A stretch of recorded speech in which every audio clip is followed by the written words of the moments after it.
ভাই আমাদের মায়ের দোয়া ক্রিকেট টিম যখন 321 রান পার করলো তখন আমার মনে হয়েছিল যে আমার না প্রায় মানুষের মনে হয়েছে যে ভালো কিছু হবে, আমরা ম্যাচটা জিতবো, এরকম একটা খুশি খুশি লাগতেছিল আর কি। ঠিক আছে, তো ভাই এরকমটা আমারও মনে হয়েছিল বুঝছেন। যখন আমার প্রাক্তন প্রথম আমার ভালোবাসতো প্রথম প্রথম, তখন আমার মনে হইতো যে যাক পাইছি, আর সব পৃথিবী ধ্বংস হয়ে গেলেও ওই আমার ছেড়ে যাবে না, এরকম চিন্তা ভাবনা হইতো। তো দিন শেষে কি, ওই যে গাব গাছ, বাংলাদেশ দলের একই অবস্থা। ঠিক আছে, আসলে দোষ কারে দেব? কালকে আমাদের কোচ 5টা স্পিনার খেলাইছে, 5টা নিচ নিচে 3টা, 5টা স্পিনার দিয়ে বল করাইছে। মাহমুদুল্লাহ ভাই যদি বল করতো 6টা স্পিনার দিয়ে বল করানো হইতো। এত স্পিনার কেন লাগবে? এরপরে আসেন আমাদের সেই বুড়ো মাহমুদুল্লাহ, দলরে টানিয়ে নিয়ে যাচ্ছে, এখন পর্যন্ত টানতেছে। ঠিক আছে, আর আপনার আমাদের যে আফিফ হুসাইন, তারপর আপনার তার জায়গা যদি লর্ড সোহান যদি ব্যাট করতো 360 ডিগ্রি, ও তারপর শামীম পাটোয়ারি আছে, এদের ব্যাট করলেও কিছুটা রান আসতো আশা করি। আর লিটন দাস সম্পর্কে আসলে আমার কিছু বলার নাই, শুধু এতটুকুই আছে যে সে আসলে মানুষের কাতারে আর নাই। লিটন দাস সে আসলে দেবতার চোখে কিংবা হিরোর চোখে দেখতে হবে। ঠিক আছে, সে সামনে পড়লে তারে সালাম দিতে হবে, মাথা নিচু করে তারে সম্মান জানাইতে হবে।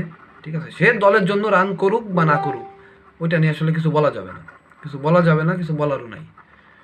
ঠিক আছে, সে ওইভাবেই করবে। সে 2024 সালে 7টা ওডিআইতে সে মাত্র 13 রান করে 2024 সাল পার করে ফেলছে। প্রথম ম্যাচে আপনার 6, এরপরের ম্যাচে 1, এরপরের ম্যাচে 0, এরপরের ম্যাচে 0, এরপরের ম্যাচে 2, এরপরের ম্যাচে 4, এরপরের ম্যাচে আবার 0 পার করলে। এই আছে লিটন দাসের পারফরমেন্স। ঠিক আছে, আর মাহমুদুল্লাহ ভাইয়ের একটা কথা বলবো, ভাই আপনি অনেক করছেন দলের জন্য, আপনি সম্মানের সাথে অবসর নিয়ে নেন ভাই। দলের জন্য আপনি অনেক করছেন, আর দরকার নাই। বাংলাদেশের যে টিম ম্যানেজমেন্ট আপনার সম্মান দেবে না। আপনার সময় থাকতে আপনি চলে যান। টাকা দিয়ে কি করবেন? টাকা আসলে বহুত কামাইছেন জীবনে, আর দরকার নেই, শেষ করে দেন। সাকিবের অবস্থা দেখছেন?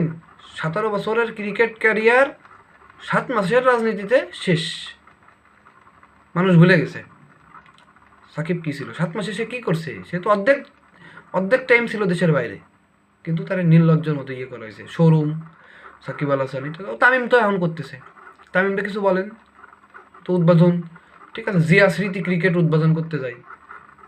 ঠিক আছে, তো আপনি অবসর নিয়ে নেন ভাই, আপনি দলের জন্য অনেক করছেন, আর দরকার নেই। আর বর্তমান জেনারেশন যারা আছে না, ক্রিকেট ভালোবাসে না, ওই ফ্রি ফায়ার পাবজি নিয়ে পড়ে আছে, এরা ভালো।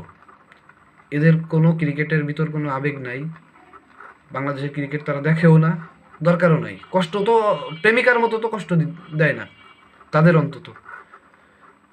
বাংলাদেশ ক্রিকেট সেম, ছোটোবেলা থেকে যারা ক্রিকেট আমরা দেখি, ভালোবাসি, দল হারলে আমাদের প্রচুর খারাপ লাগে।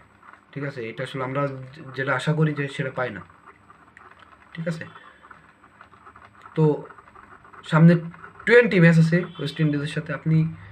আপনারা কীভাবে আশা করবেন বাংলাদেশ দলের এই পারফরমেন্স নিয়ে ওদের সাথে? কালকে একটা বাচ্চা পোলাপান পুচকি খেলতে নামলো, 100 মেরে দিয়েছে অভিষেক। ঠিক আছে, আর বাংলাদেশের পারফরমেন্স তো আমরা দেখতেছি, হোয়াইট ওয়াশ। ডিজে বাহারুলের মাইক আমাদের হাতে, ঠিক আছে, ধরাই দিছে, দিয়ে হোয়াইট ওয়াশ করে দিছে। আর লিটন দাস তো মনে করে লিটন দাসের নানি বাড়ির পাশে যে ধান কাটলে যে মাঠ হয়, ওই মাঠে খেলতে যায়, ওইটা চিন্তা করে। ঠিক আছে, আসলে ম্যানেজমেন্টের দোষ এইসব। পাইপলাইনেতে প্লেয়ার বের করা, এদের ঠিক ম্যানেজমেন্টের দোষ আমি এই কারণে বলবো। আপনি অন্য দেশ ফলো করেন, হুট করে একটা প্লেয়ার চলে আসে। ইন্ডিয়ারে ফলো করেন, হুট করে একটা প্লেয়ার এসে পারফর্ম করে। বাংলাদেশে অনেক সমস্যা, এগুলো যতদিন না ঠিক হবে ততদিন আমরা নিরাশ। ঠিক আছে, ওডিআই সিরিজ তো শেষ হইলো, 20তে আমরা আর আশা করতে পারি না। এই পারফরমেন্স দিয়ে সামনের দিন আমরা আশা করতে পারি না। ভালো থাকবেন ভাই, ক্রিকেট নিয়ে আসলে কিছু বলার নাই আর।